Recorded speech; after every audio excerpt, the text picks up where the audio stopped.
Merci Seigneur. Nous voulons écouter un témoignage. J'invite, voilà, je ne sais pas si elle est là, Nadia, et qui va nous donner le témoignage de ce que le Seigneur a fait dans sa vie. Et elle a eu à en parler samedi dernier, après le programme de réveil. On a fait une émission, on a improvisé une émission de quelques minutes. Et c'est terrible ce que le Seigneur a fait dans sa vie, ce qu'elle a vécu, ce qu'elle a vu. Et je crois que ceux qui doutent encore que l'enfer existe seront bien interpellés. Donc, c'est une personne que le Seigneur cherche depuis très longtemps. Elle a refusé l'appel du Seigneur pendant longtemps. Elle a fui le Seigneur. Et Dieu est allé la chercher. Et voilà. Donc, que toute la gloire revienne au Seigneur, au nom de Yeshua. Amen. Bonjour à tous. Je m'appelle Nadia et à mes côtés, c'est ma petite sœur Gloria. Je lui ai proposé de m'accompagner dans ce témoignage parce qu'elle aura beaucoup à dire aussi. Alors, je vais essayer vraiment de vous expliquer ce témoignage très douloureux, très émouvant pour moi en tout cas, du mieux que je peux. C'est une longue histoire. Donc, c'est le témoignage d'un châtiment que Dieu m'a fait subir il y a quelques mois en fait. Donc, comme dit l'apôtre Chora, Dieu me cherche depuis très très longtemps et je n'ai jamais répondu à ses appels. Dieu est un Dieu lent à la colère, comme on dit, mais au moment où il sévit et ça fait mal. Je vais peut-être commencer par introduire un peu le contexte de vie dans lequel je vivais avant que Dieu m'appelle, avant que je donne ma vie au Seigneur. Donc j'ai commencé ma vie de couple déjà très très mal. Donc j'ai 2 enfants. Donc je n'étais pas mariée quand j'ai eu ces enfants. Donc je vivais dans une relation hors mariage, ni bénie par le Seigneur, ni bénie par la famille. Parce que la famille était contre. Je me suis entêtée. Je suis partie très tôt de la maison, enceinte. Et j'ai eu une vie de couple, quand on n'a pas le Seigneur, vous imaginez la vie de couple qu'on peut avoir, très très chaotique, qui se soldait par des violences physiques et verbales, par des tromperies, des infidélités à tire-larigot, par des séparations, des réconciliations, etc. Enfin, c'était vraiment le chaos total, et cela pendant des années. Jusqu'au jour où, il y a 4 ans, j'ai décidé de donner ma vie au Seigneur parce que j'en pouvais plus. J'avais des envies de suicide pendant ma relation de couple avec le père de mes enfants. J'étais tout le temps dépressive, donc j'étais dans l'alcool, j'étais dans la cigarette, mais vraiment plus, parce que je fumais beaucoup, énormément. J'avais un esprit de colère tout le temps en moi, et j'étais tout le temps en dépression. Donc sous cachet, antidépresseurs et compagnie. Alors il y a 4 ans, j'ai donné ma vie au Seigneur, donc je me suis fait baptiser dans une église. Et là, j'ai commencé une vie de méditation donc avec le Seigneur. Et le Seigneur m'a donné des réponses par rapport à ma vie de couple que je menais. Et il m'a fortifié, il m'a donné le courage de quitter donc le papa de mes enfants. Donc je l'ai quitté, je suis retournée en famille. Et il a pris son chemin et j'ai pris le mien. Donc voilà. Mais le Seigneur m'a sorti d'un péché, mais je suis retournée dans un autre péché. Je me suis attachée à un homme qui était marié. Donc j'ai commencé, au bout des 2 ans de séparation avec le père de mes enfants, j'ai rencontré un homme. Cet homme était marié. Donc je le savais dès le départ. Donc c'était même pas une cachotterie de sa part. Donc voilà, donc je me suis vautrée encore dans un péché. J'ai eu cette relation pendant 2 ans avec cet homme marié, tout en continuant évidemment ma vie de prière. J'étais un peu une chrétienne volante, j'allais dans toutes les églises, notamment ICC, une fois chez ICC, une fois à la Nouvelle Jérusalem. Je faisais toutes les églises parce que je me disais Dieu est partout, donc je peux prier n'importe où. Et Dans cette relation, Dieu m'a interpellée plusieurs fois par le canal de différentes personnes. Donc des frères, je suis de Bruxelles en fait, donc ça je ne l'ai pas précisé. Donc il y a une assemblée à Bruxelles et donc 2 frères m'ont interpellée par rapport à ma relation. C'était Dieu qui parlait. Je me suis entêtée en disant mais non, etc. Je n'y croyais pas. L'apôtre Chora aussi m'a interpellée 2 fois je pense. Il m'a délivré même d'un esprit de mort. Mais je me suis entêtée. J'ai continué avec cette relation adultère. Il m'a interpellée au travers de ma sœur aussi. Je n'ai pas écouté. Je disais mais non, c'est le Seigneur qui veut aussi, etc. Enfin, j'étais vraiment très voilée à ce moment-là et je n'ai pas écouté le Seigneur. Et donc au mois de mai, la semaine du 20 mai, j'ai commencé à me sentir très bizarre. J'ai commencé à être animée d'un zèle excessif. J'étais hyper active. Je parlais, j'avais un débit de parole très intense. Les gens ne me comprenaient pas. Et même dans le cadre de mon boulot, mes collègues me disaient mais enfin, Nadia, tu as beaucoup d'énergie. Enfin, il y a quelque chose qui ne va pas. Est-ce que tu es en dépression? Et moi, je disais mais non, tout va bien. Je pétais la forme, etc. Mais on voyait très bien que j'étais déjà animée d'esprits qui me tourmentaient en fait. Le 28 mai, c'est ce jour-là où tout a basculé, où j'ai su que j'étais prise par des esprits démoniaques et sataniques. J'ai commencé à perdre la mémoire et j'ai commencé aussi à devenir folle en fait, à perdre l'esprit. Et donc ma famille remarquait qu'il y avait des choses qui n'allaient pas et en même temps, j'écrivais beaucoup, donc j'étais aussi habitée par le Saint-Esprit parce que tout ce que j'ai écrit, j'ai quelques phrases, je pense dont je dois parler, parce que je pense que c'est pour le peuple de Dieu. C'est Dieu qui m'a guidée dans ces phrases-là. Donc c'est des phrases que je ne peux pas garder pour moi, c'est des messages qui viennent de Dieu.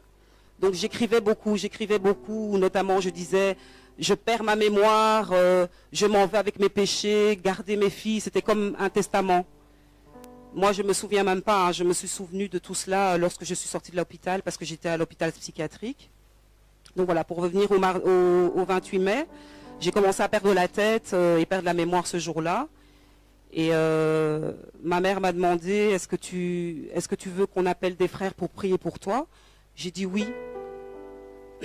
On a appelé... Excusez-moi.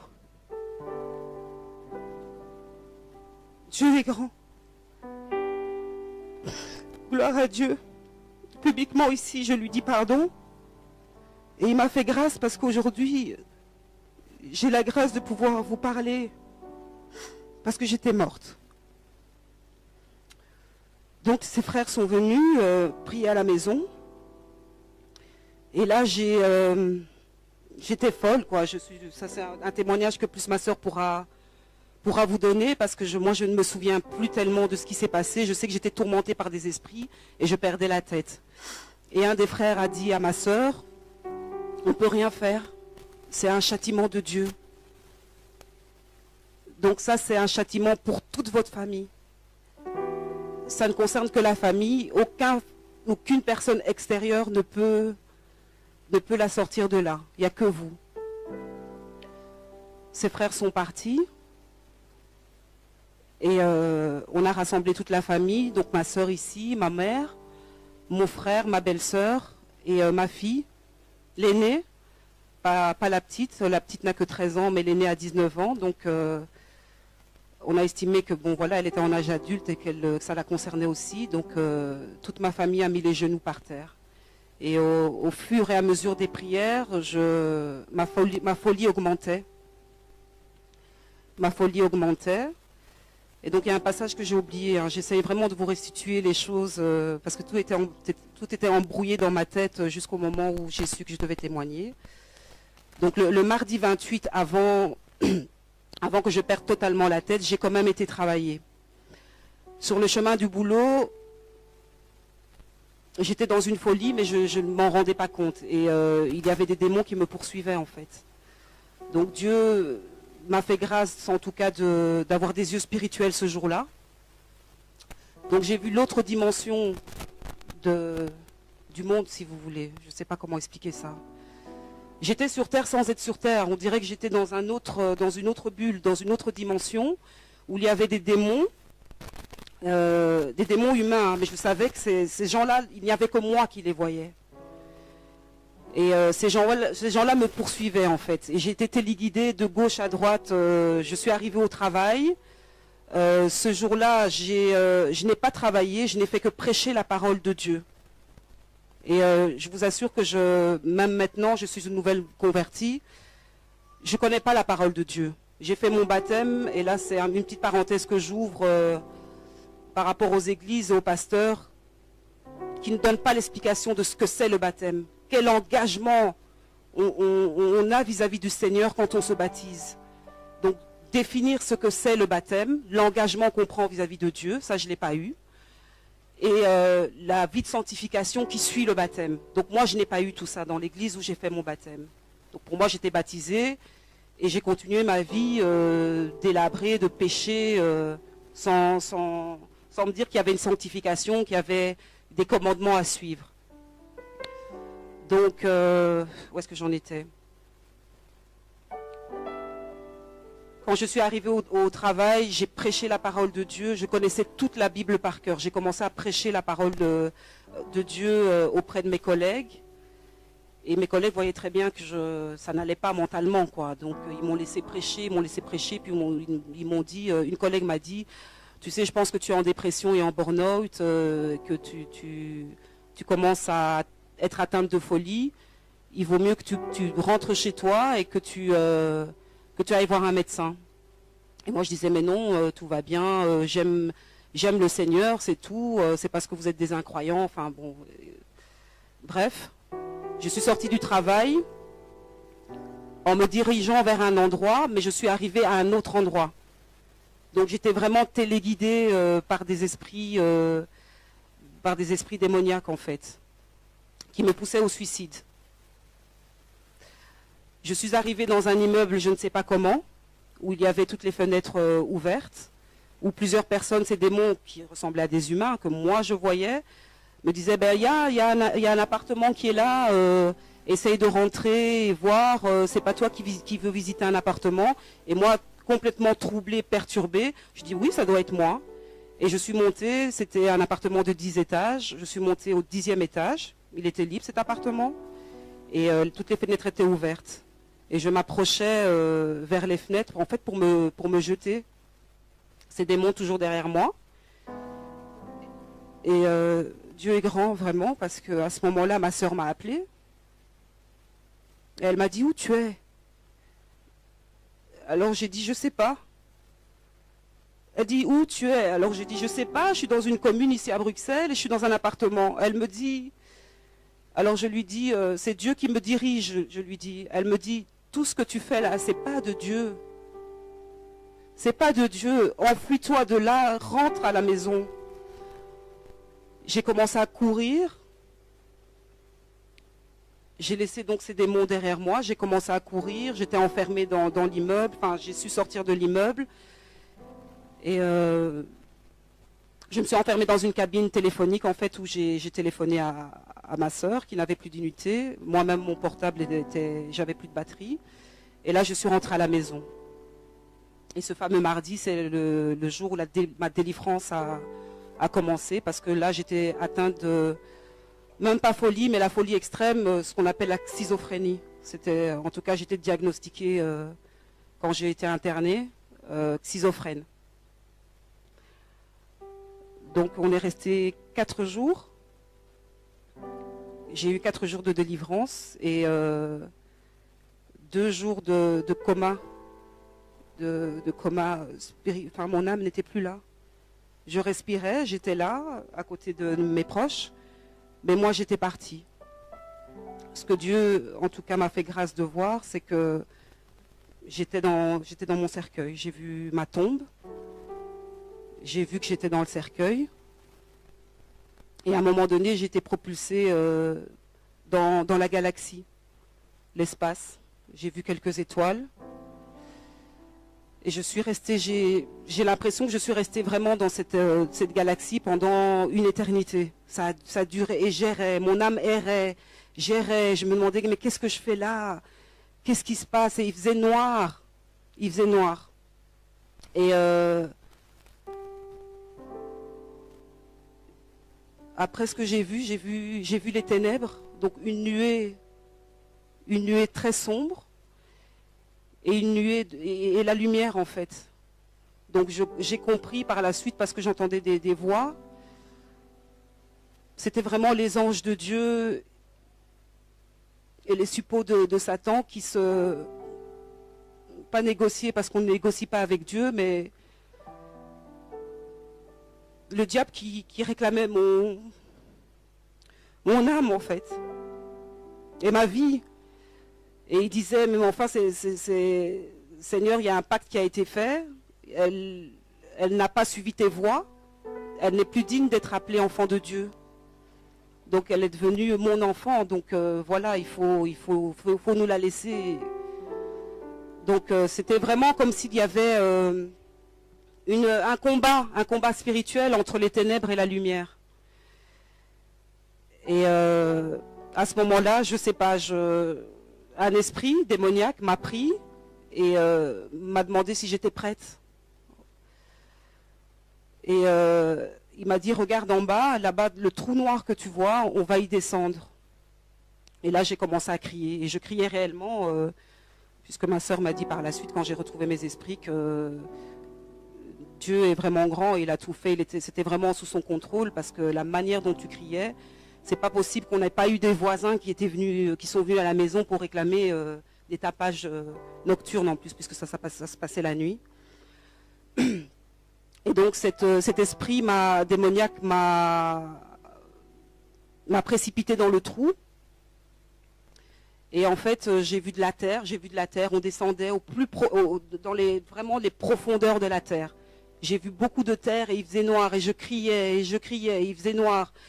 Et au plus on s'enfonçait, au plus je criais. Et puis à un moment donné, on s'est arrêté, comme dans une espèce d'ouverture, comme dans une grotte.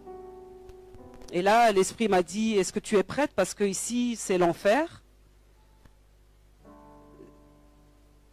Et on va commencer à prendre... Je suis vraiment désolée. Hein. Comme je disais la fois passée, c'est quelque chose que j'ai enfui dans ma mémoire. Je ne voulais pas témoigner à la base. Mais Dieu me pousse pour libérer son peuple, donc je ne peux pas garder ce témoignage pour moi, mais c'est ce que j'ai vécu est très douloureux. Donc cet esprit démoniaque m'a expliqué que voilà, ici c'est l'enfer, on va commencer à atteindre le premier niveau, et il m'a expliqué qu'il y avait 7 niveaux en enfer. Et que là, on allait commencer au premier niveau. Donc il m'a amené au premier niveau, moi je fermais les yeux et je disais non, non, et je criais au Seigneur. Je disais, Seigneur, Seigneur, non, pardon pour ce que j'ai fait. Je me repentais.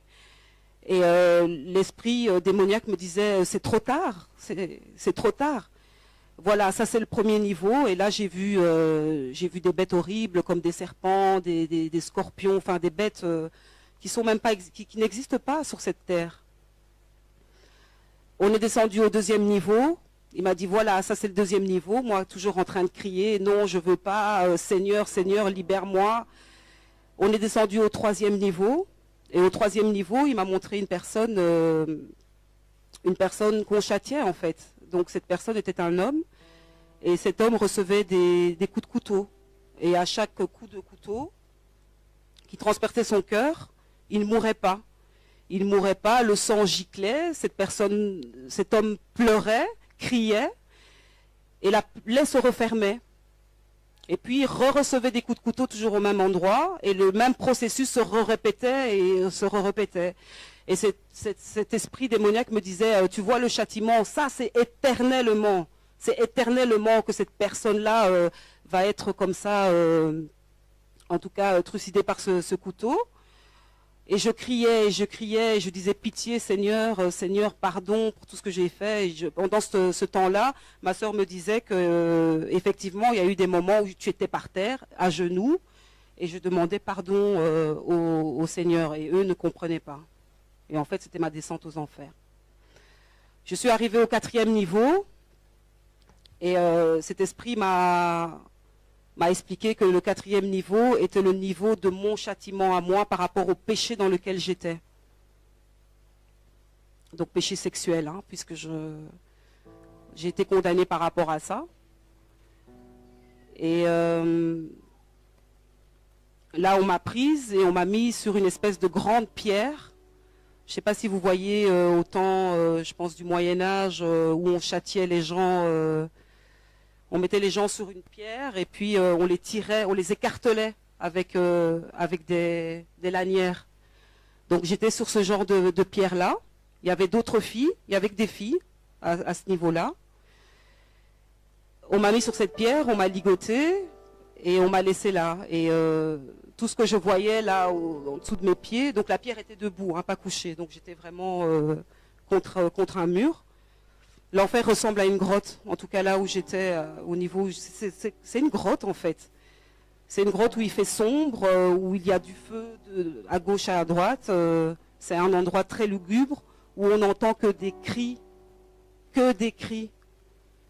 d'épouvante, qu'on n'a jamais même entendu dans des films d'horreur. Et moi je criais, on criait avec toutes les filles. Et... des démons venaient, me touchaient, me pressaient à mes parties intimes. Et l'esprit m'a expliqué que ton châtiment, c'est d'être... ton châtiment, c'est d'être violé éternellement.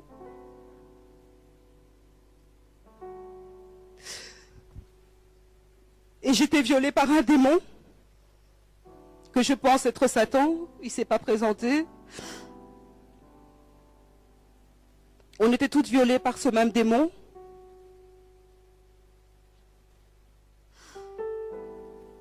Et naissaient des enfants de ces relations en fait. Tu n'as pas le temps de dormir en enfer. Tu ne dors pas, j'ai cru que j'y étais depuis des siècles. Et c'est sans arrêt, on ne ferme pas les yeux en enfer. On n'a pas un temps où on peut se dire « Ah, mon bourreau est parti, je peux un peu fermer les yeux et je dors ». Non. C'est sans cesse, c'est sans arrêt. J'ai pas vu le 5e, 6e et 7e niveau. Tant mieux. Parce que moi, mon châtiment s'arrêtait là, en fait. Hein. Donc, comme j'ai expliqué, en fonction du péché dans lequel on est, c'est ce que j'ai compris, c'est ce qu'on m'a expliqué en tout cas, c'est ce que l'Esprit m'a expliqué, il y a des niveaux. Il y en a 7. Et vous vous rendez compte le niveau où moi j'étais, plus que la moitié, quoi. Enfin, j'étais presque au niveau du 7e pour moi. Donc le péché de l'immoralité sexuelle est un péché sévèrement puni.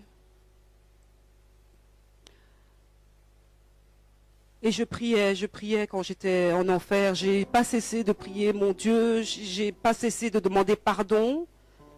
J'ai déposé le pardon aussi auprès de la femme de cet homme. Parce que c'est vrai qu'on pêche contre Dieu, mais dans les actes que l'on pose, il faut aussi voir la personne à qui on fait du mal, qui est aussi un enfant de Dieu. Donc moi j'ai demandé pardon.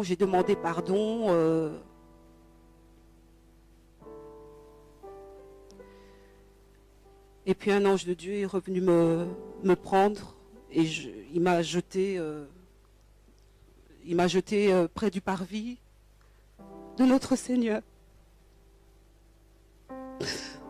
Où là, je me suis repentie et j'étais à genoux devant le parvis. Voilà. Je ne sais pas si je suis passée à côté de... Oui. Et donc pendant mes songes et mes délires, je ne sais pas comment interpréter ça, mais bon, je vais quand même témoigner de ça. Je me suis vue en fait crucifiée comme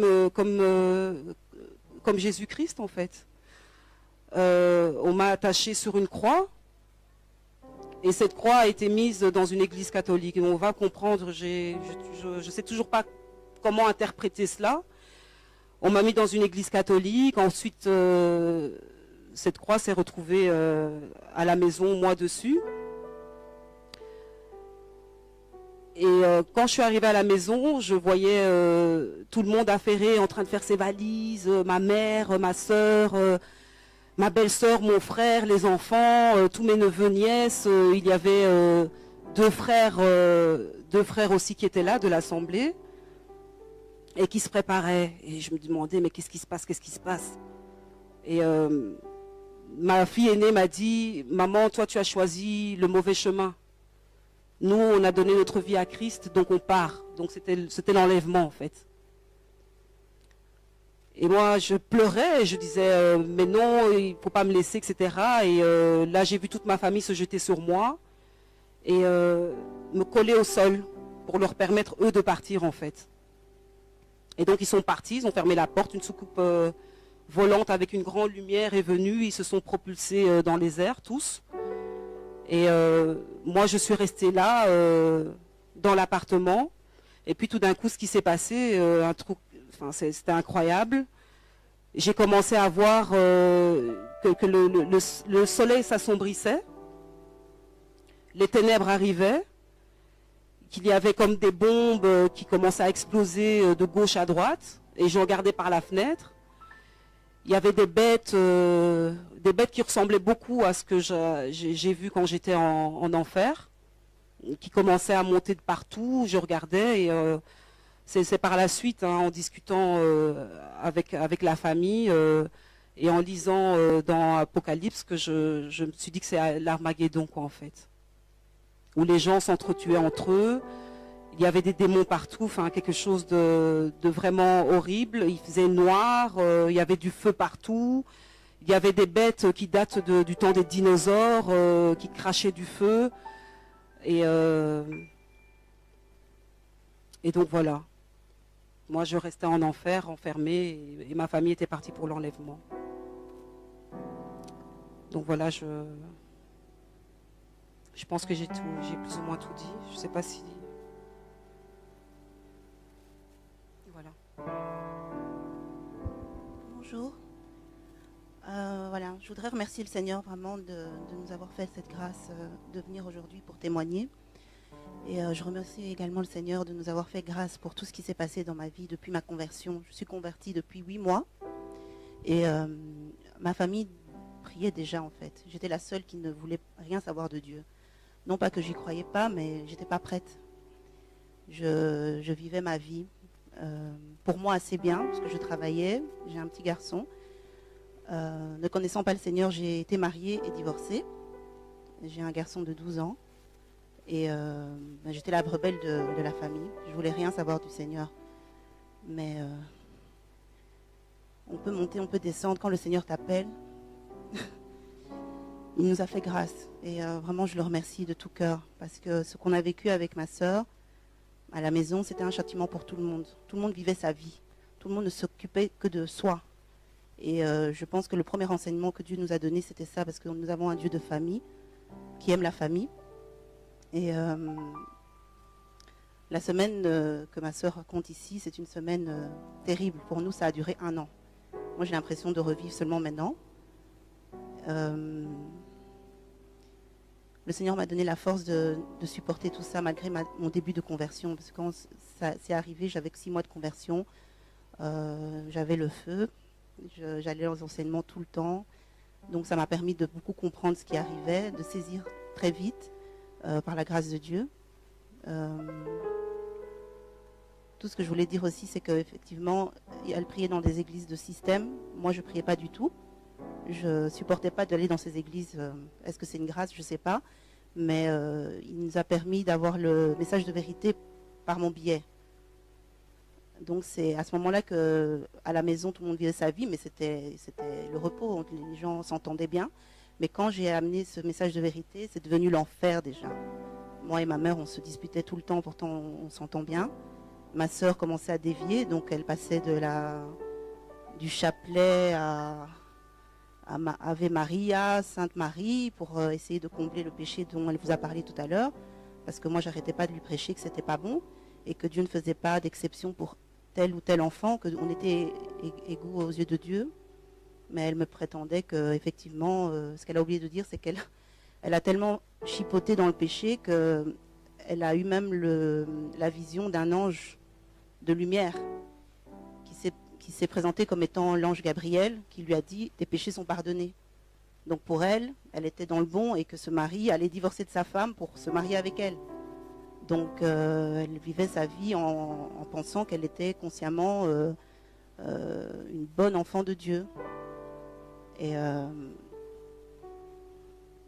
comme on dit, on a des alliances avec le Seigneur. Moi, quand je me suis convertie, j'étais pour moi, dans ma tête, j'étais bien. Je gagnais ma vie, je voyageais tout le temps. Quand je voulais partir, j'avais ma maman qui gardait mon fils. J'avais l'impression que tout allait bien. Mais moi-même, je m'enfonçais dans un secteur un métier, dans un secteur professionnel qui m'a donné tout de suite un esprit de Jézabel. J'avais la sirène des eaux, j'étais aussi possédée, on peut l'imaginer, vu que je ne connaissais pas du tout le Seigneur, et j'ai changé radicalement. Et c'était le secteur du cosmétique, pour peut-être affirmer. Donc la séduction est très forte. Pourtant, j'étais pas ni mannequin, ni vendeuse, non, j'étais commerciale. Il fallait que je trouve des contrats, en fait. Mais ça m'amenait à recevoir très souvent des hommes d'affaires, et je commençais à développer une attitude que l'éducation que ma mère m'a donnée, ça ne la glorifie pas, et ça ne glorifiait certainement pas le Seigneur non plus. Donc le Seigneur m'a vraiment soulevée au vol, parce que je commençais à être vraiment démoniaque. Mais pour revenir à la semaine de ma sœur, elle a beaucoup mélangé. Elle avait le chapelet à la maison, elle avait un livre de saints, elle parlait du coq à l'âne au niveau des églises du système. Et elle a eu une semaine de Pentecôte où là vraiment tout a valsé, parce que dans une église, je tairai le nom, elle a eu une semaine où il y avait une semaine de jeûne, où il fallait qu'elle jeûne, aller prier là-bas. Et elle est revenue avec le feu en disant qu'elle avait eu qu'elle a eu son baptême de Pentecôte. Et c'est là que tout a commencé, en fait. Bien avant la semaine où elle a commencé à délirer, elle délirait déjà. Et moi, Dieu me mettait à cœur vraiment de prier. Donc moi-même, je m'étais mis en jeûne. Et Dieu était déjà au contrôle. Donc la semaine où elle a déliré, elle était vraiment, vraiment, vraiment loin. On n'avait jamais, je pense que même dans les films que j'ai vus, je n'ai jamais vu une démence aussi. L'exorciste, elle avait, à un moment, je lui ai demandé qui elle était. Et 2 jours plus tard, elle m'a répondu qu'elle était Légion. Elle avait des esprits guerriers comme pas possible. Elle nous a tous tapés. Elle insultait, elle crachait, elle faisait ses excréments où elle était. C'était la totale. Et Dieu a vraiment permis que l'on puisse la libérer à la maison, en famille, parce qu'on habite un 7e étage dans un immeuble social, donc de grande famille, et personne ne s'est plaint, or que d'habitude, même quand on tire la chasse, voilà. Donc c'était très dur. Je ne savais pas comment faire. En tout cas, là, j'avais beau prier, le Seigneur aussi m'a donné ma leçon, puisque j'étais je disais toujours être famille. Je disais toujours que j'étais une fille qui aimait la famille, mais le Seigneur vous montre vraiment les profondeurs de votre cœur. Quand vous vous convertissez, il commence à travailler votre cœur. Il est encore en train de travailler là en ce moment, et c'est très dur. Et voilà, il fallait que tout le monde se répande. Donc on s'est tous mis à genoux. On devait se répandre. ma sœur a 40 ans, moi je suis la cadette, j'ai 33 ans, et il fallait qu'on aille 20 ans en arrière. On essaye de se repentir de tout ce qu'on avait fait. Donc c'est une grâce, c'est vraiment une grâce énorme qu'on a eue. Il n'a pas arrêté de nous bénir depuis qu'on a passé cette étape. Et je remercie le Seigneur parce que on n'est pas digne de recevoir cette bénédiction. Vraiment, je sais même pas, j'ai pas de mots. Merci, c'est tellement peu, je sais pas comment exprimer.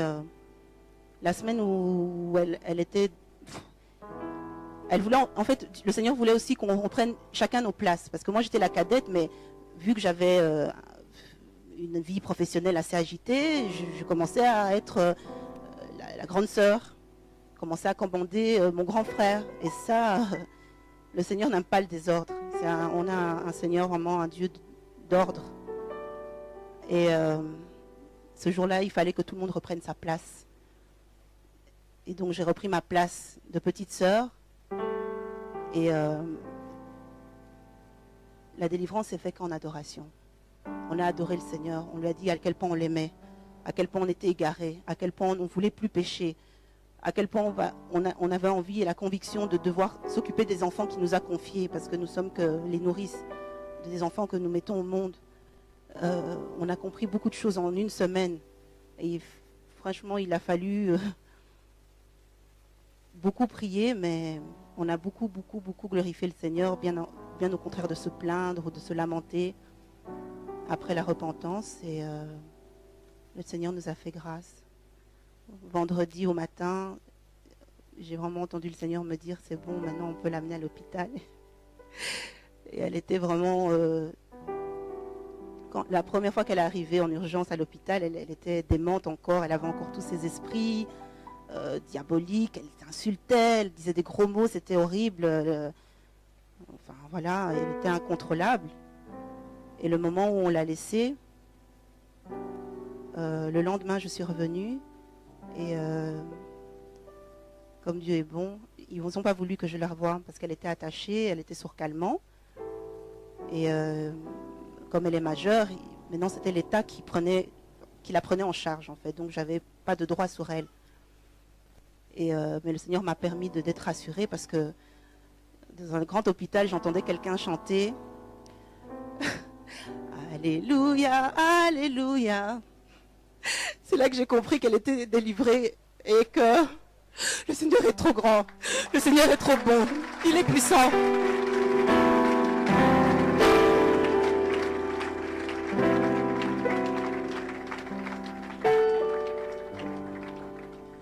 Je tiens aussi à remercier le Seigneur parce que depuis que je me suis convertie, l'alliance que tu fais avec le Seigneur, il est trop fidèle.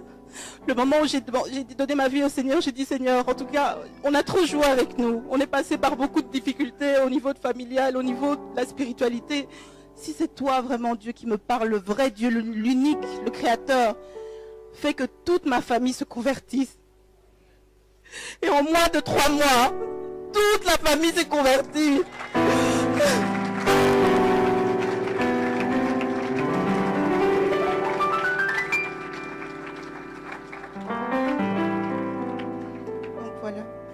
Merci beaucoup. Le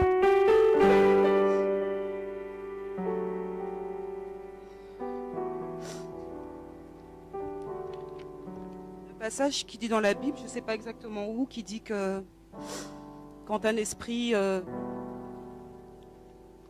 sort, oui, il revient 7 fois plus fort. Alors dans mon récit, j'ai bien dit que j'avais eu ma délivrance par le canal de l'apôtre Chora, malgré que j'étais toujours avec cet homme marié et que Dieu m'interpellait, me disait laisse, Dieu, qui je suis Seigneur, merci. Dieu m'a même interpellé de lui-même, il est descendu de son trône et il m'a parlé, il m'a dit je suis l'autorité. Ce jour-là, j'étais paralysée dans mon lit, j'ai pas su me lever de mon lit, tout ça parce qu'il voulait me sauver. Dieu ne veut pas qu'on se perde. Il souhaite que tous ses enfants soient sauvés et ne périssent pas.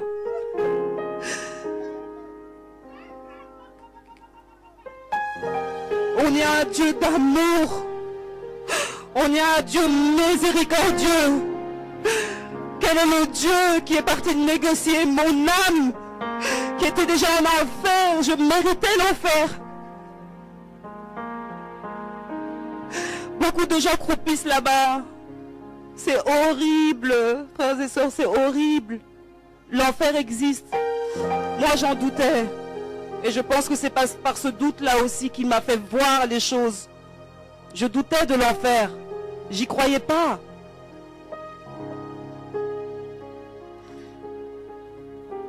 Tenez votre délivrance alors.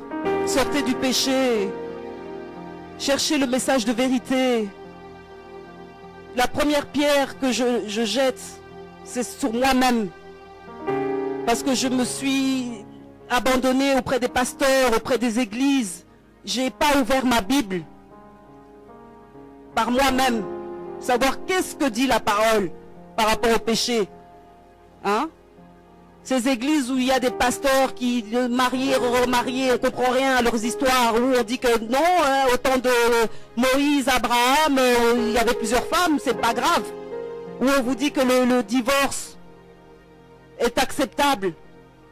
Tout ça, ça vous voile les yeux, ça vous met dans l'erreur.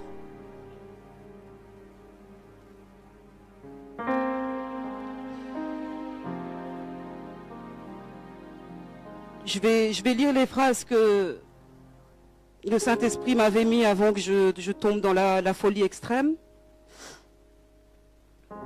C'était vraiment dirigé par le Saint-Esprit. Je les ai découverts en sortant de l'hôpital, en fait. La clé du séjour des morts et le séjour des morts m'appartiennent, dit le Seigneur. L'œuvre de Dieu est une œuvre qu'on ne brisera jamais. Dieu, notre Maître, nous préserve de la mort.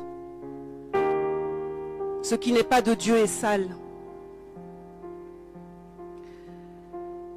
Je vous ai tellement aimé que je sais ce qui est bon pour vous. Car je vous ai racheté au prix de ma chair. Voilà.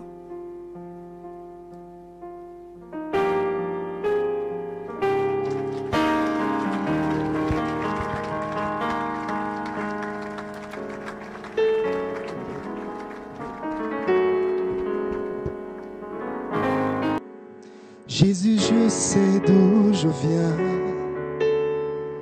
je sais d'où tu m'as tiré. Je ne peux pas oublier ce que tu as fait pour moi. Deux fois je me pose tant de questions. Je me demande quelle est ma destinée. Mais toi qui m'as tiré de l'enfer, tu me conduiras. Fais que je sois là pour toi, que je reste dans ta présence, que ma vie te plaise jusqu'à ce que tu reviennes. Fais que je sois là pour toi, que je reste en ta présence, que ma vie te plaise jusqu'à ce que tu reviennes. Jour après jour, j'apprends à te connaître, malgré la ville, la souffrance et le mépris. Mais parce que je sais que tu es là, je peux encore espérer. Oui Seigneur, je veux porter ma croix.